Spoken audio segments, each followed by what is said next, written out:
Assalamualaikum warahmatullahi wabarakatuh. Halo sahabat semuanya, berjumpa lagi dengan saya Sony Syarifuddin di channel kesayangan kita, Klinik Kimia, Cara Asik Belajar Kimia.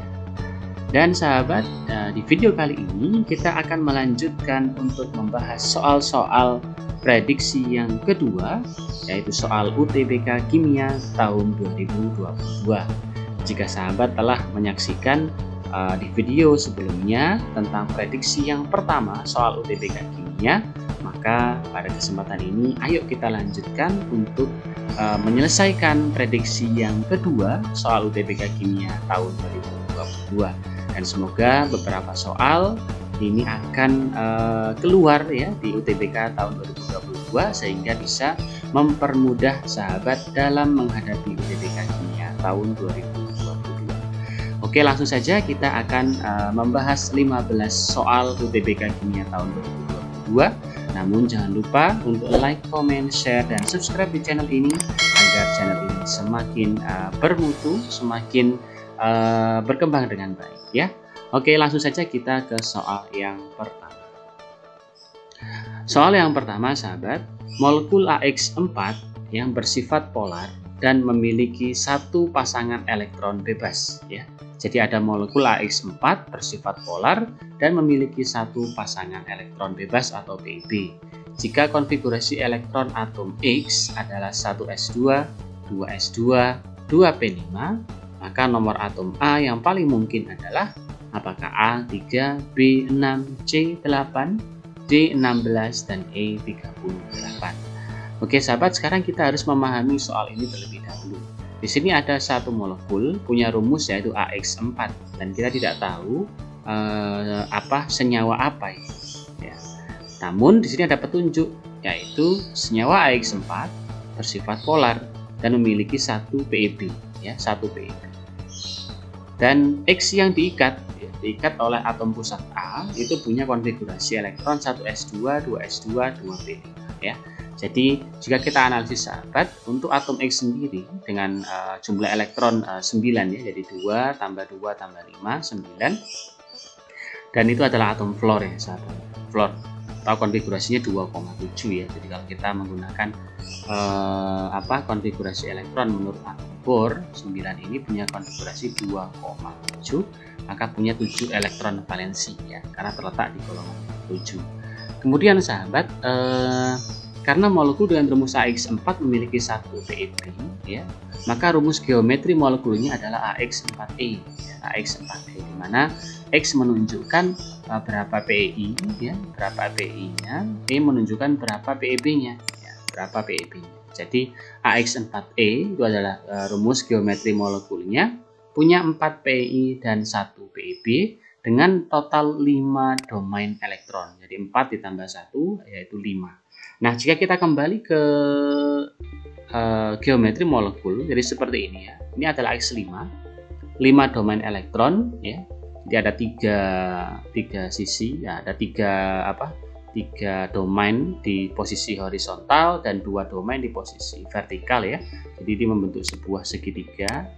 Kemudian ini atas dan bawah, maka bentuknya adalah segitiga bipiramida. Karena yang bagian atas membentuk segitiga, bagian bawah juga bentuk segitiga ya, segitiga. Jadi segitiganya ada 2 ya sahabat ya, maka namanya adalah segitiga bipiramida. Itu jika 5 domain elektron. Ini kita coba hapus dulu sahabat untuk coret-coretannya ini.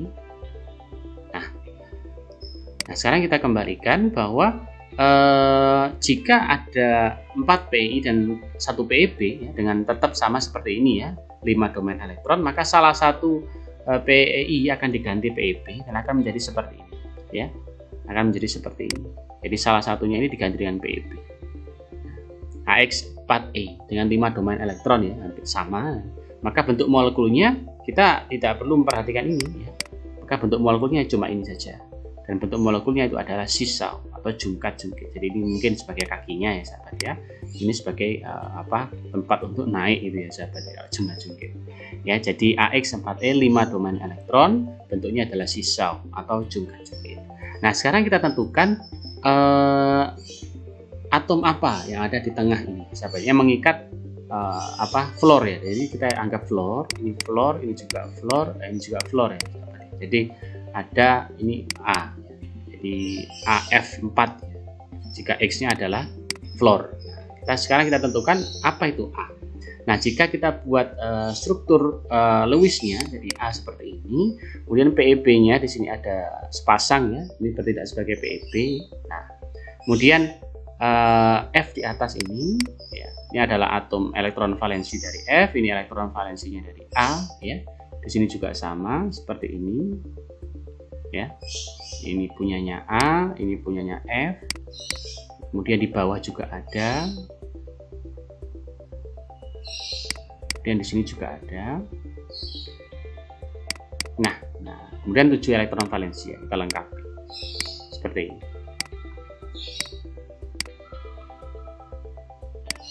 Sesuai dengan elektron valensi dari fluor yaitu 7 ya. Nah, seperti ini sahabat ya. Jadi ini adalah F yang pertama ini, kemudian ini F yang kedua sebelah kanan, F yang ketiga sebelah bawah, F yang keempat ini sebelah kiri bawah ya.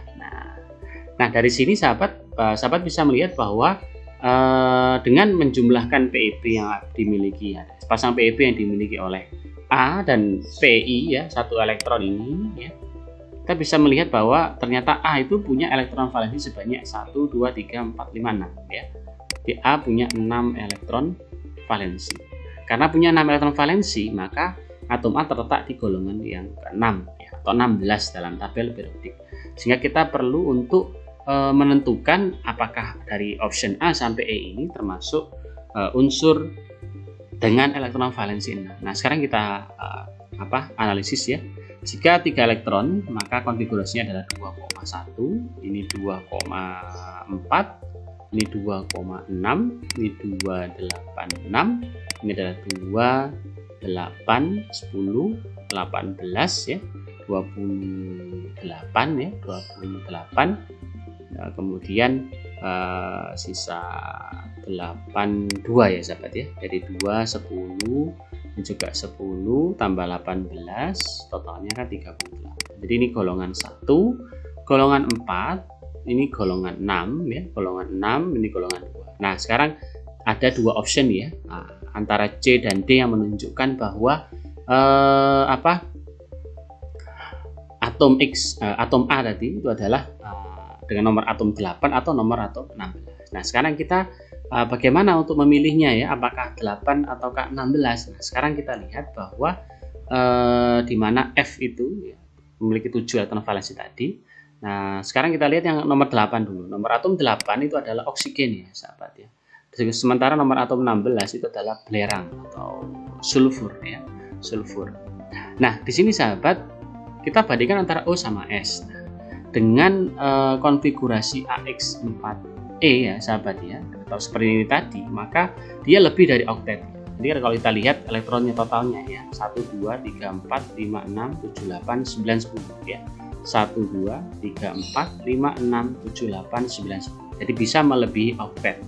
Nah, atom yang bisa melebihi oktet ya, atau oktet berkembang antara oksigen dan belerang, yang bisa itu hanyalah yang belerang ya.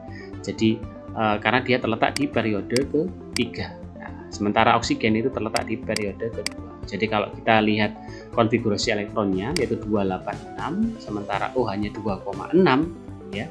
Maka atom sulfur itu sudah punya orbital D yang bisa memungkinkan untuk oktet berkembang ya. Jadi kalau kita buat konfigurasi elektronnya 1s2, 2s2, 2p6, 3s2 ya, 2s10, kemudian 3p4. Nah, karena dia sudah punya kulit ketiga, maka sebenarnya dia sudah punya 3D walaupun tidak ada isinya alias 0 ya. Maka 3D ini sebagai orbital tambahan yang memungkinkan dia bisa lebih dari oktet. Sementara untuk yang oksigen dengan nomor atom 8, kita buat konfigurasi elektronnya ya, 1s2, 2s2, kemudian 2p 24 dan 2p4 ya. Nah, maka tidak ada orbital tambahan seperti 2D kan tidak ada 2D. Jadi berdasarkan teori ini, maka jawaban yang tepat itu adalah yang D ya, yaitu sulfur. yang bisa membentuk senyawa, dan jika berikatan dengan fluor menjadi SF4 ya, atau belerang tetrafluorida ya. Baiklah sahabat, sekarang kita lanjutkan ke soal yang kedua. Soal yang kedua diberikan beberapa penerapan sifat koloid. Ada pertama pembentukan delta di muara sungai, penyembuhan sakit perut oleh obat norit, ketiga pewarnaan kain, keempat penggumpalan darah, dan yang kelima pada sore hari langit berwarna jingga ya atau oranye. Yang merupakan contoh sifat adsorpsi koloid adalah apakah A, B, C, D atau KI. Nah, beberapa penerapan dari sifat adsorpsi. Jadi adsorpsi itu adalah peristiwa penyerapan partikel atau ion atau penyerapan senyawa pada permukaan partikel koloid yang disebabkan oleh luasnya permukaan partikel koloid tersebut ya. Jadi yang adsorpsi itu koloid yang memiliki permukaan yang cukup luas dan itu bisa menyerap ion, bisa menyerap partikel ataupun senyawa-senyawa yang lain. Dan salah satu contohnya itu adalah pemutihan gula tebu melalui penambahan karbon aktif ya. Kemudian ada juga pembuatan obat norit yang terbuat dari karbon aktif, adsorpsi zat warna pada kain, kemudian pencernian air dengan menambahkan tawas ya atau aluminium sulfat yang dapat menyerap zat pencemar. Nah, jadi kalau pembentukan sungai ya, di muara sungai itu adalah salah satu contoh sifat koloid yaitu koagulasi ya, koagulasi atau menggumpalan. Itu juga dengan ini koagulasi. Nah, pada sore hari langit berwarna orange atau jingga itu adalah efek penghamburan cahaya ya atau efek Tyndall ya. Efek Tyndall atau Tyndall effect. Jadi penyembuhan sakit perut dan pewarnaan kain itu adalah dua contoh dari sifat adsorpsi koloid ya. Ini jawabannya adalah yang B ya, 2 dan 3. Baik, sekarang kita lanjutkan ke soal yang ketiga. Perhatikan reaksi kesetimbangan berikut ya. Di situ ada Fe3+ tambah SCN- menjadi FeSCN2+. Jadi di sini warnanya kuning ya, Fe3+ warnanya kuning, kemudian ion SCN- tidak berwarna dan FeSCN2+ warnanya merah darah. Nah, diketahui jika ke dalam sistem kesetimbangan tersebut tambahkan asam oksalat ya, asam oksalat, maka akan terbentuk ion stabil berwarna kuning yaitu FeC2O433-. Nah, artinya asam oksalat ini akan bereaksi atau berikatan dengan Fe3+ ya. Berikatan dengan Fe3+ sehingga jumlah Fe3+ ini akan berkurang. Nah, berdasarkan teori pergeseran kesetimbangan yang disampaikan oleh Leysa y yang menyatakan bahwa Fe3+ ini ya ditambah SCN- ya menjadi FeSCN2+ ya. Nah, jika ini berkurang ya, konsentrasinya berkurang, maka kesetimbangan akan bergeser ke kiri ya. Maka kesetimbangan akan bergeser ke kiri. Jadi misalkan kita buat logika seperti sebuah akuarium ya, sebuah akuarium yang kita sekat ya, kemudian ada lubang kecil di dalamnya, ini kita isi air, maka air ini baik yang posisi sebelah kanan atau kiri itu kan ketinggiannya sama. Nah, jika sebelah kiri ini kita kurangi volume airnya, misalkan jadi seperti ini ya, maka air dari yang kanan ini akan berpindah atau bergeser ke arah kiri ya, bergeser ke arah kiri untuk membuat kesetimbangan ini ada lagi ya atau terbentuk kembali. Nah, sama ya, ketika ion oksalat ini ditambahkan ya, asam oksalat ditambahkan, asam oksalat bereaksi dengan Fe3+, maka jumlah Fe3+ ini akan berkurang ya. Maka terjadi pergeseran kesetimbangan dari produk ya, dari FeSCN2+ menuju ke sebelah kiri ke arah Fe3+ dan ion SCN-. Nah, maka warna larutan akan berubah menjadi semakin kuning ya, bergeser ke arah kiri ya. Jadi jika ditambahkan FeCl3 konsentrasi nah jadi seperti ini. Nah, jika ditambahkan asam oksalat ya, konsentrasi Fe3+ akan bertambah, warna larutan menjadi kuning. Jika ditambahkan asam oksalat, konsentrasi Fe3+ berkurang, warna larutan menjadi. Nah, ini jawabannya adalah jika ditambahkan asam oksalat ya, konsentrasi Fe3+ justru akan bertambah ya, karena akan bergeser ke sebelah kiri, maka warna larutan menjadi semakin kuning ya. Jadi jawabannya ini adalah yang D ya, yang lebih tepatnya ya sahabat ya. Oke, sekarang kita lanjutkan ke soal yang keempat. Soal yang keempat, sahabat, perhatikan reaksi berikut. Ini ada sebuah persamaan reaksi 8NH3 ditambah 6NO2 menjadi 7N2 ditambah 12H2O. Dalam wadah tertutup 0,5 mol NH3 direaksikan dengan 0,4 mol NO2. Jika reaksi berlangsung sempurna, volume gas nitrogen yang dihasilkan adalah apakah A 5,6 liter, B 10,5 liter, C 12,2 liter, D 18,7 liter, atau E 24 liter dengan 1 mol gas volumenya adalah 24 liter. Nah, di sini sahabat ada satu kata penunjuk yaitu reaksi berlangsung sempurna. Artinya apa?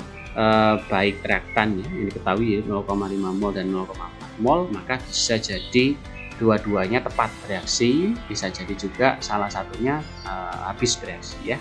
Kita tuliskan dulu reaksinya, kemudian kita buat strategi MRS, kemudian kita masukkan nilainya 0,5 dan 0,4.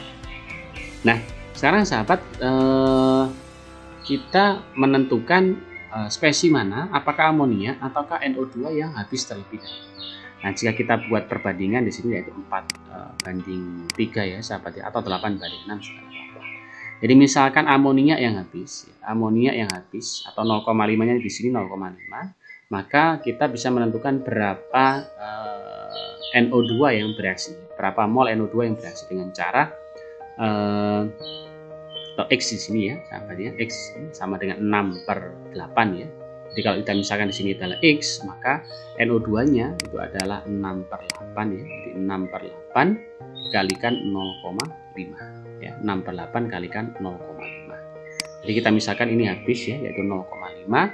Maka jika kita hitung di sini 6/8 atau 3/4 kali 0,5 atau 0,75 ya, dikali 0,5 atau setengah dari 0,75 yaitu 0,375. Nah, tadi ini tepat ya sahabat ya. Ini mencukupi ya.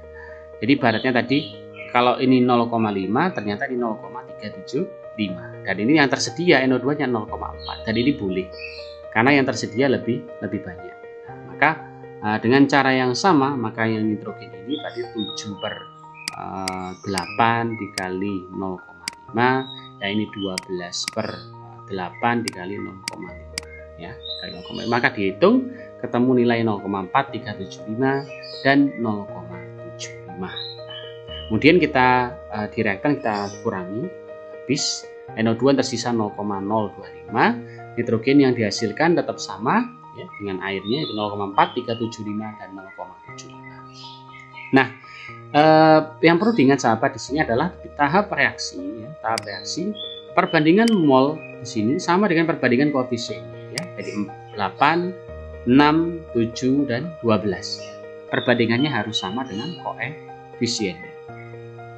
Kemudian sahabat, setelah mol nitrogen ini kita ketahui atau sudah dicari, sekarang kita tinggal menghitung volumenya. Di sini ada petunjuk bahwa 1 mol itu 24 liter.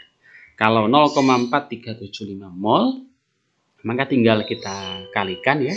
0,4375 dikali 24 liter per mol, hasilnya adalah 10,5 liter. Nah, berdasarkan ini jawaban yang tepat dari untuk soal nomor 4 adalah option B ya, 10,5 liter.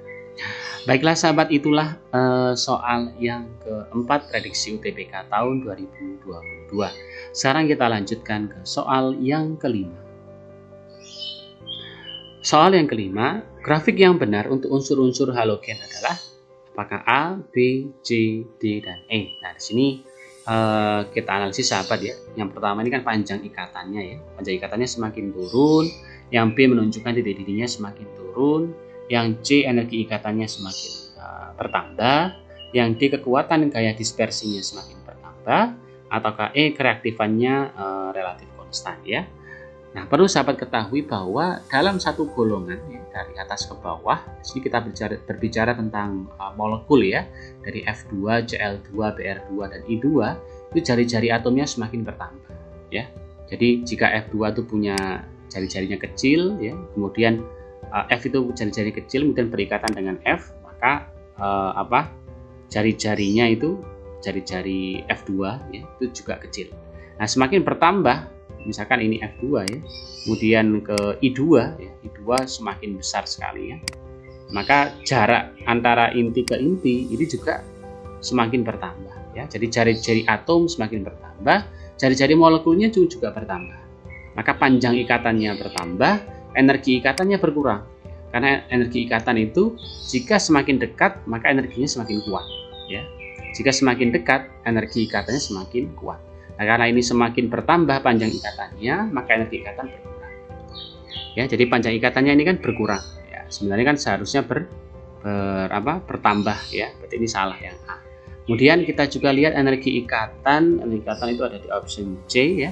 Energi ikatan seharusnya berkurang, sementara yang C ini kan bertambah. Berarti ini yang C juga salah. Nah, sekarang kita lihat lagi sahabat ya. Dalam satu golongan massa mol korelatif atau MR-nya kan bertambah ya. Jadi kalau F ke I itu kan semakin gampangannya semakin berat ya, atau semakin meningkat massanya. Maka kekuatan gaya dispersi atau gaya Londonnya itu juga akan bertambah ya, sehingga titik didihnya pun juga bertambah. Maka di sini yang option B titik didihnya berkurang, salah ya. Yang D, nah ini yang benar ya. Kekuatan gaya dispersi atau gaya Londonnya semakin bertambah ya. Jadi jawabannya yang tepat itu adalah D. Ya, jadi kekuatan gaya dispersi itu sebanding dengan massa molekul relatif ya, atau massa atom relatif. Kemudian yang berikutnya dalam satu golongan dari atas ke bawah reaktifannya berkurang ya. Jadi dari FCl BRI itu semakin ke bawah semakin tidak reaktif ya. FCl BRI ya. Kita tahu F itu kan yang paling elektronegatif ya. Dan ini paling reaktif ya. Ini paling reaktif. Jadi dari bawah ke atas semakin reaktif, dari atas ke bawah semakin kurang reaktif ya. Maka yang ini jelas salah ya, kereaktifannya seharusnya seperti ini sahabat ya, seperti ini. Baiklah sahabat, ini adalah soal yang kelima tentang sifat-sifat dari unsur gen golongan ke-7. Sekarang kita lanjutkan ke soal yang ke-6.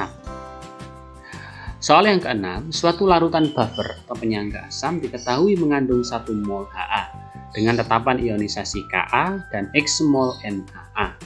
Jika larutan buffer memiliki pH sama dengan pKa ditambah 1, maka harga X adalah apakah A1, B3, C5, D8 atau Ke10 ya. Oke, sekarang kita perhatikan di sini sahabat ya. Jadi buffer ini mengandung 1 mol asam lemah ya.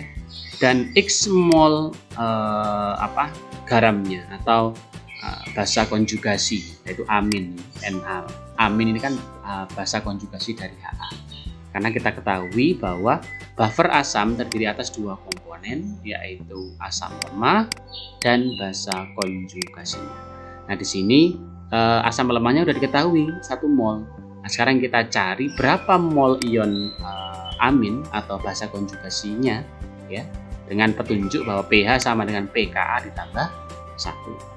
Nah, sekarang kita kembali ke rumus dasar ya, atau persamaan dasar dari asam dari penyangga asam ya, yaitu H+ sama dengan Ka dikali NHA dibagi N amin ya, atau mol asam lemah dibagi mol basa konjugasinya.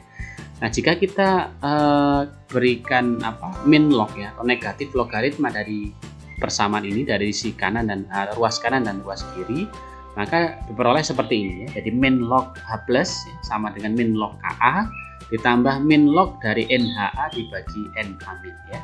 Jadi kita negatif logaritma dari kedua ruas ya, baik yang ruas kiri ataupun ruas kanan. Nah, jadi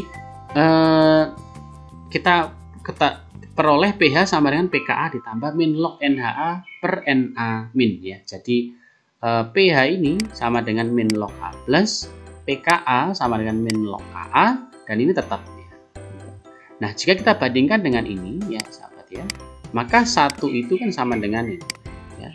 1 sama dengan min log NHA dibagi N amin. Jadi kalau kita tulis seperti ini, min log NHA dibagi N amin sama dengan 1 ya. Nah, sahabat, kita mungkin pernah mengerjakan sebuah soal pH di mana kalau pH itu sama dengan 1 atau maka H+-nya itu kan sama dengan 10 pangkat min 1 ya. Maka berlaku juga dengan seperti ini. Nah, pH itu kan min log H+ ya sama dengan 1. Maka dengan logika berpikir seperti ini, maka NHA per Na min itu adalah 10 pangkat min 1. Jadi ini dengan ini ya. Ini sama dengan ini dengan ini. Jadi NHA dibagi Na min sama dengan 10 pangkat min 1, maka Na min sama dengan NHA dibagi 0,1. Jadi kita tinggal tuker aja. Nah, ini kita tuker. Maka Na min ya, Na min sama dengan NHA dibagi 10 pangkat min 1 atau dibagi 0,1.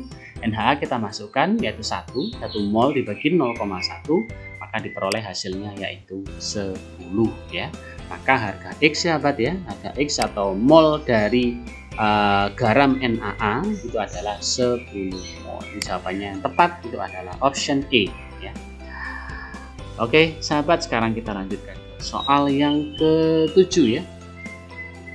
Soal yang ke-7, di antara reaksi-reaksi di bawah ini yang tidak menghasilkan CH3CH2Cl adalah apakah A, B, C, D, ataukah E. Nah, ini topiknya adalah kimia organik ya, sahabat ya, kimia organik. Di sini ada beberapa reaksi ya, ada 5 reaksi sesuai dengan optionnya.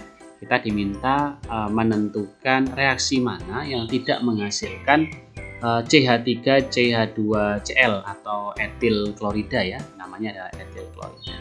Oke, kita lihat yang pertama sahabat ya. Yang pertama di sini adalah etena bereaksi dengan HCl ya. Etena bereaksi dengan HCl. Alkena dengan asam klorida, maka terjadi reaksi namanya adisi ya. Adisi. Jadi kita seperti ini ya. Nah, ya jadi seperti ini sahabat ya. Maka hidrogen akan masuk ke ikatan rangkap, Cl-nya juga masuk ke sini ya. Maka diperoleh CH3CH2Cl ya, atau etil klorida. Jadi yang A ini benar ya. Yang B sahabat, di sini ada CH2CHCl bereaksi dengan hidrogen. Nah, ini reaksi adisi juga ya, adisi dengan menggunakan hidrogen, dan biasanya reaksi ini dibantu dengan katalis ya, dengan katalis. Maka hidrogen pun juga masuk ke ikatan rangkap ya. Sini ke C yang berikatan rangkap, maka jumlah hidrogennya bertambah jadi CH3. Di sini jumlah hidrogennya bertambah jadi CH2 kemudian Cl ya. Jadi yang option B ini juga benar. Nah, sekarang yang C sahabat ya. C ada etena bereaksi dengan Cl2. Nah, di sini juga terjadi reaksi adisi. Jadi Cl-nya akan masuk ke C yang ikatan rangkap ini, ke sini juga.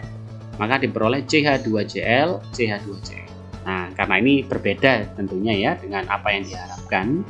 Karena yang diharapkan adalah etil klorida, berarti ini adalah salah ya. Kemudian yang D itu adalah reaksi alkohol ya dengan HCl, maka terjadi reaksi substitusi ya sahabat ya. Jadi di mana ion atom OH itu akan diganti dengan Cl ya, terjadi pergantian. Ya, terjadi pergantian. Kemudian OH dengan H akan bergabung membentuk H2O. Ini juga benar karena dihasilkan CH3CH2Cl. Kemudian yang E, antara alkohol dengan PCl3 juga menghasilkan CH3CH2Cl disertai dengan H3PO3 atau asam fosfat ya. Jadi dihasilkan, ini juga dihasilkan CH3CH2Cl ya. Maka jawabannya yang tepat untuk soal yang ke-7 ini adalah yang C ya, reaksi antara etena dengan Cl2 itu tidak menghasilkan CH3CH2Cl. Baik, sekarang kita lanjutkan ke soal ke-8 ya. Sebanyak 2,4 liter gas nitrogen monoksida tepat bereaksi dengan 0,6 liter gas oksigen menghasilkan suatu senyawa nitrogen oksida. Jika semua gas diukur pada suhu dan tekanan yang sama, maka rumus oksida nitrogen yang terbentuk adalah apakah A NO2, B N2O, C N2O3, D N2O4 ataukah E N2O5. Nah, di sini sahabat ada kalimat ya, petunjuknya adalah diukur ya, semua gas diukur pada suhu dan tekanan yang sama.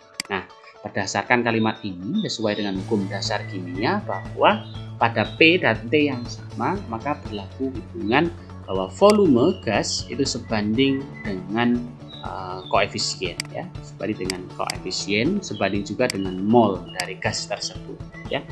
Maka berdasarkan ini kita bisa menggunakan volume sebanding dengan koefisien ya, untuk menentukan rumus dari oksida nitrogen yang terbentuk ya. Jadi kalau kita tulis persamaannya ya, nitrogen monoksida ditambah oksigen menghasilkan sebuah nitrogen oksida yaitu NXOY yang kita tidak tahu ya. X-nya berapa, Y-nya berapa. Nah, kalau kita tulis di sini ya 2,4 dan 0,6, maka perbandingannya adalah 4:1 ya. 4:1.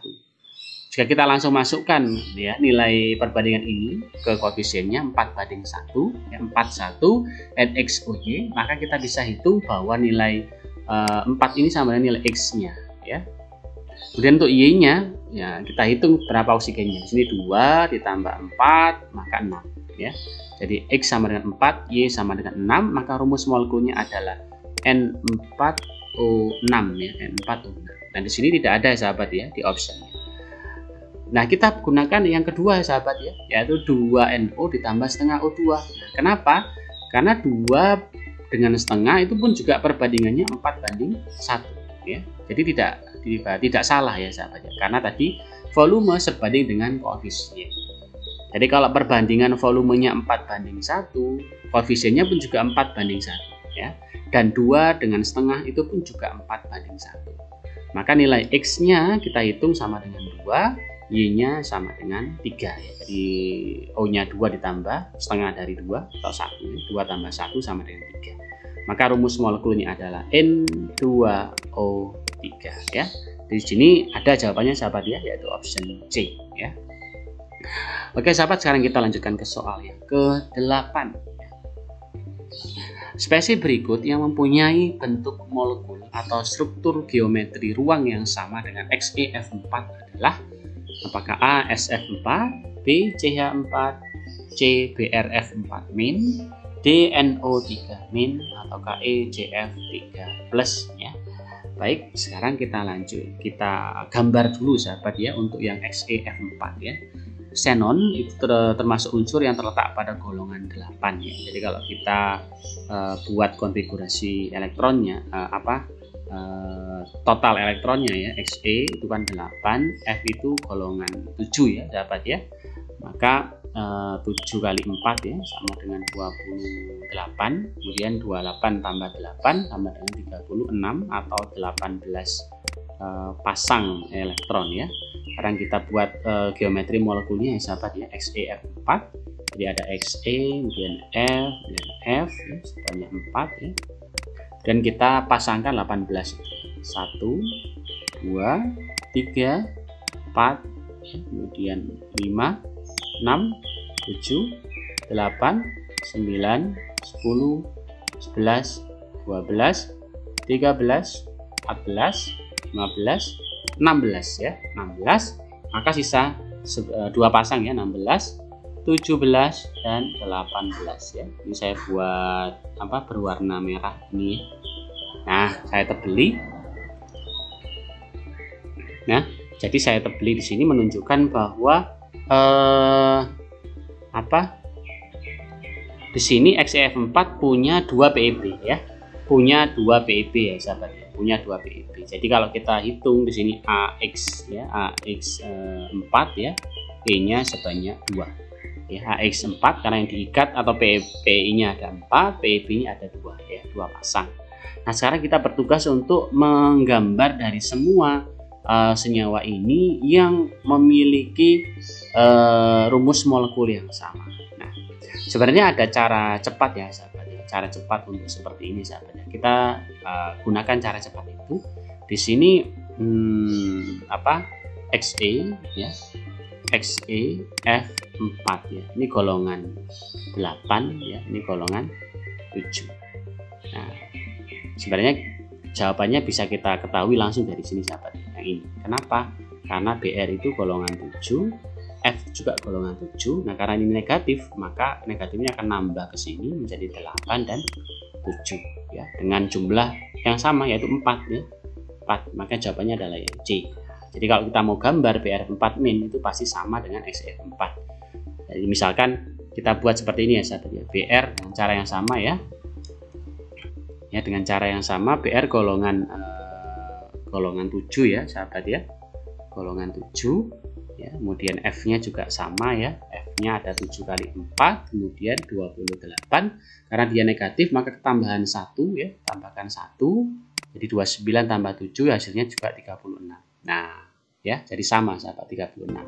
Maka gambarnya pun juga sama, BRF4 min dengan XeF4 ya. Jadi BRF4 min itu geometri molekulnya atau geometri ruangnya sama dengan XeF4. Kalau SF4 sahabat ya, kita misalkan yang A ya, kita gambar semuanya. SF4 ya, S itu golongan 6 ya, 6, F itu golongan 7, 7 kali 4 28 tambah 6 34 ya. Ini enggak sama jumlahnya ya dengan yang XeF4 ya. Kemudian yang B pun juga sama, C itu golongan 4 ya. Kemudian H itu golongan 1 ya, 1 kali 4 hasilnya 4, totalnya cuma 8. Kemudian yang C juga sahabat ya, yang D ya, yaitu NO3 min ya, NO3 min, N itu golongan N itu golongan 5, O itu golongan 6 ya, 6 kali 3 sama dengan 18, 18 tambah 5 23 ya, tambahkan 1 di sini ya, karena dia negatif maka hasilnya 24 dan dan yang E itu adalah CF3+, C itu golongan 4, kemudian F itu golongan 7 ya, berarti 3 kali 7 sama dengan 21, kemudian jadinya kan 25. Nah karena dia plus maka kita kurangi 1 jadinya 24. Nah udah jelas ya sahabat ya, jawabannya yang tepat ini adalah yang C, yaitu BRF4 min punya struktur geometri ruang yang sama dengan XeF4. Nah sekarang kita lanjutkan ke soal yang ke-10. Diketahui reaksi N2O5 ditambah H2O menjadi 2HNO3 delta H 150 kJ. Kemudian H2 ditambah O2 menjadi 2H2O delta H min 300 kJ dan delta HF ya atau entalpi pembentukan standar dari N2O5 sama dengan min 200 kJ per mol. Besar entalpi pembentukan HNO3 sama dengan yang ditanya adalah entalpi pembentukan HNO3. Nah, kita tuliskan dulu sahabat ya persamaannya ya. Jadi tiga persamaan yang diketahui ini kita tulis kembali. Ini yang pertama, ini yang kedua, terus yang ketiga kita uraikan ya. Jadi seperti ini. Karena yang dimaksud adalah pembentukan N2O5 ya, ini pembentukan 1 mol N2O5 dari unsur-unsurnya, maka unsur yang menyusun itu adalah nitrogen dan oksigen dan kita setarakan. Jadi ingat yang dibentuk koefisiennya harus 1 ya. Koefisien N2O5 harus 1. Maka yang di reaktan ini yang menyesuaikan jumlahnya ya. N2 ditambah 5/2 atau 2,5 kali 2 kan. Nah, kemudian sahabat yang kita cari itu adalah pembentukan HNO3. Jadi kalau kita tulis persamaannya ya dengan cara yang sama seperti N2O5 tadi, maka unsur yang menyusun adalah hidrogen, nitrogen dan oksigen, dan yang dibentuk harus 1 mol, maka hidrogennya setengah H2 ya, nitrogennya juga 1 maka setengah N2, oksigennya 3 maka 3/2 O2. Nah ini adalah persamaan yang nilai delta H nya kita cari. Nah berdasarkan ini maka kita modifikasi 3 persamaan yang diketahui ini untuk mendapatkan persamaan yang dicari.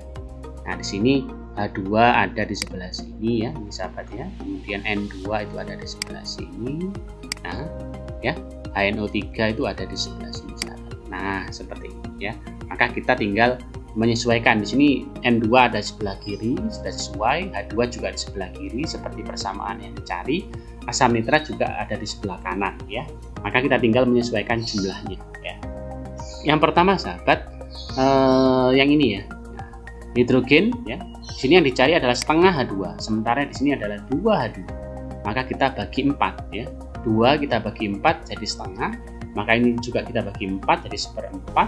H2O kita bagi 4 jadi 1/4 H2O. Delta H-nya kita bagi 4 menjadi minus 75 kJ ya untuk mendapatkan setengah H2 ya. Berikutnya N2-nya sahabat ya. N2 di sini 1 mol, di sini setengah. Maka kita bagi 2, maka diperoleh setengah N2 tambah 5/4 O2 menjadi setengah N2O5 ya, jadi semuanya kita bagi 2 atau dikalikan setengah, maka delta H nya jadi min 100 Joule. Dan yang terakhir yang sini sahabat ya, HNO3 dicari adalah 1 mol. Di sini 2 mol, kita bagi 2 juga. Jadi setengah N2O5 ditambah setengah H2O menjadi HNO3. Datahannya jadi setengahnya plus 75 Joule. Kemudian kita jumlahkan ya. Ini kita coret karena sama, H2O juga kita coret karena sama. Nah, kita tinggal jumlahkan. Maka setengah H2, setengah N2, seperempat tambah 5/4 sama dengan 6/4. 6/4 itu sama dengan 3/2 ya. Maka diperoleh persamaan yang sama dengan ini, sama. Datahannya tinggal kita jumlahkan, min 75, min 100, plus 75, saling menghilangkan ya ini. Maka hasilnya adalah min 100 kJ per mol ya. Jadi jawabannya adalah option A. Baik, sekarang tinggal 5 soal lagi sahabat ya. Sekarang kita masuk ke soal yang ke-11. Sebanyak 1 mol asam klorida dilarutkan dalam air. Jika volume divariasi dengan cara menambah air terus-menerus, diagram yang menunjukkan pH dengan variasi volume adalah. Nah, sahabat, insya Allah sahabat bisa menyelesaikan soal ini lebih cepat ya, karena di sini ada larutan ya, larutan asam ditambah air. Larutan asam ditambah air, maka pasti sahabat bisa menentukan bahwa keasamannya pasti berkurang karena semakin encer ya. Jadi kalau ada larutan asam ditambah air, maka rasanya kan semakin lama semakin nggak asam ya. Dengan kata lain pH-nya pasti naik ya, pH-nya pasti naik. Nah, maka option A ini kita salah, option B ini juga salah, option D ini juga salah. Nah, sekarang antara C dan E. Di sini C dan E. C menunjukkan bahwa pH-nya naik sampai di atas 7, di atas 8 sampai terus-menerus. Sementara E ketika sampai 7 dia kembali netral ya. Nah, karena ditambah air ya sahabat ya, bukan ditambah basa, bukan ditambah NaOH, maka option C jelas salah. Jadi pH-nya tidak mungkin sampai melebihi 7, 8, 9 dan seterusnya ya. Maka jawaban yang tepat adalah karena ketika sudah kebanyakan air, maka pH-nya akan menjadi netral ya. Yang awalnya asam, yang awalnya rendah, pH-nya rendah, kemudian lama-lama menjadi netral. Jawabannya adalah yang E ya sahabat ya. Oke sahabat, kita lanjutkan ke soal yang berikutnya, soal nomor 12. Oksida berikut yang sukar larut dalam air. Oksida berikut yang sukar larut dalam air. Apakah A SO3, B SO2, C SiO2, kemudian yang D Na2O, dan yang E Cl2O7. Nah, unsur-unsur ini sahabat adalah unsur periode ketiga ya, kalau kita lihat ya. Jadi kita ingat-ingat, unsur periode ketiga adalah Na, Mg, kemudian Al, Si, P, S, Cl ya. Kemudian yang terakhir adalah argon ya, argon golongan 8. Ini sangat stabil ya. Di sini sahabat golongan 1, 2, 3, 4, 5, 6, 7 ya. Turut ya dengan nomor atom 11, 12, 13, 14, 15, 16 dan 17. Yang terakhir adalah 18. Nah, kita tahu bahwa jika oksida yang sebelah kiri ya, seperti Na, ya, Na2O, MgO dilarutkan dalam air, dia mudah sekali larut dalam air, ya. Membentuk NaOH, ya, oksida basah, membentuk MgOH 2 kali, ya, oksida basah. Dan ke kanan akan mudah membentuk asam, ya, seperti HCl, ya, ada H2SO3, ada H2SO4 dan sebagainya. Dan yang paling sukar larut itu adalah Si, sahabat ya. Di sini SiO2, karena dia seperti karbon ya, di atasnya sama-sama golongan 4 ya. Jika membentuk oksida yaitu CO2, dia bersifat non polar ya, non polar. SiO2, CO2 itu non polar, sehingga dia kurang larut ya, atau sukar larut dalam air. CO2 bisa larut, bisa larut, tapi jumlahnya sangat kecil. Jadi CO2 atau gas karbon dioksida bisa larut tapi sangat sedikit sekali di dalam air. Sementara yang lain itu baik oksida asam yang sebelah kanan ataupun sebelah kiri oksida basah, dia mudah larut dalam air. Jadi jawabannya itu adalah yang C. Jadi misalkan SO3 dalam air membentuk namanya H2SO4. SO2 ditambah dengan H2O maka dia menjadi H2SO3 dan seterusnya ya. Itu mudah sekali larut dalam air. Baik, sekarang kita lanjutkan ke soal yang berikutnya, soal yang ke-13. Untuk reaksi H2S ditambah O2 menjadi SO2 dan H2O yang belum setara, Pada suhu tertentu, laju pembentukan SO2 adalah 8 mol ya, liter per sekon, maka laju pengurangan gas oksigen adalah, ini soal yang cukup mudah sebenarnya sahabat ya. Kita tinggal menyetarakan dulu dari persamaan ini diperoleh seperti ini ya sahabat ya. 2H2S ditambah 3O2 menjadi 2SO2 plus 2H2O. Nah, untuk penyetaraan sahabat pasti sudah bisa ya. Nah, sekarang kita lihat bahwa laju pembentukannya untuk SO2 itu adalah 8 mol ya per liter per sekon ya. Yang ditanyakan adalah laju pengurangan oksigen. Nah, tinggal gampang ya, karena laju sebanding dengan koefisien ya, laju atau V sebanding dengan koefisien ya sahabat ya, maka laju pengurangan oksigen adalah 3/2 dikali 8 ya. Ini jadi 4 kali 2 sama dengan 12 ya. 12 mol per liter per sekon. Jadi jawabannya adalah yang A. Nah, dengan cara ini sahabat juga bisa mencari laju yang lainnya ya. Sekarang kita lanjutkan ke soal yang ke-14. Ketika 1930 kolom muatan listrik dilewatkan ke dalam leburan senyawa aluminium oksida, volume gas oksigen atau dalam kondisi STP yang dihasilkan adalah A 14, B 28, C 56, D 112 atau E 224 ml ya, atau cm pangkat 3. Nah, ini kita kembalikan ke hukum 1 Faraday di mana massa sama dengan AR per kilox atau valensinya dikalikan I kali T per 96500 ya. Di sini I kali T 96500 itu adalah mol dari elektron ya, mol elektron yang mengalir ya dari baterai atau dari sumber listrik menuju larutan tersebut ya. Jadi kalau kita gunakan ini, kita hitung mol elektronnya I kali T 96500 karena I kali T sama dengan kolom ya. Karena kita ingat di fisika itu kan I sama dengan Q per T ya. Ini adalah rumus fisika dasar di kelas 10 ya. Nah, untuk fisika listrik statis ya. I sama dengan Q per T, maka Q sama dengan I kali T. I kali T itu sama dengan kolomnya. Ya, nilai kolomnya atau nilai muatannya adalah 1930 dibagi 96500. Kita itu sebanyak 0,02 mol elektron. Nah, berdasarkan senyawa yang dielektrolisis yaitu leburan aluminium oksida, kita uraikan menjadi 2Al3+ ditambah 3O2- ya. Dan kita tentukan katoda dan anodanya. Jadi katoda 2Al3+ menerima 26 elektron, terjadi reaksi reduksi menjadi 2Al, sementara 3O2- menjadi 3/2O2 ditambah 6 elektron. Nah, di sini yang perlu diketahui sahabat bahwa muatan kiri dan kanan haruslah sama ya.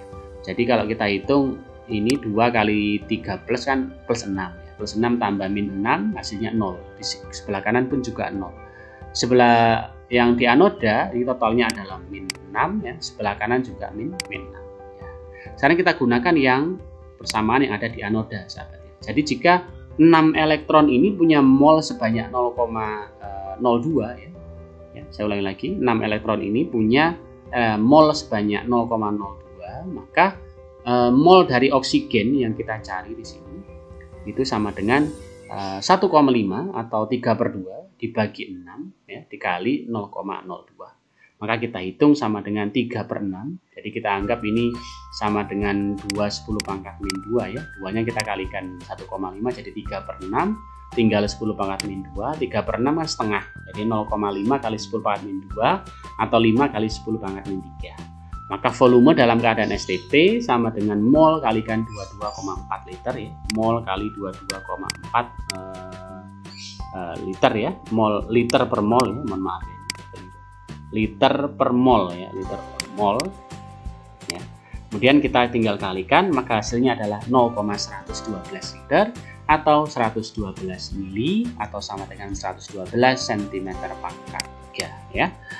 Baiklah sahabat, itu adalah soal yang ke-14 dan sekarang kita akhirnya menuju soal yang terakhir ya sahabat. Soal yang berikutnya nomor 15.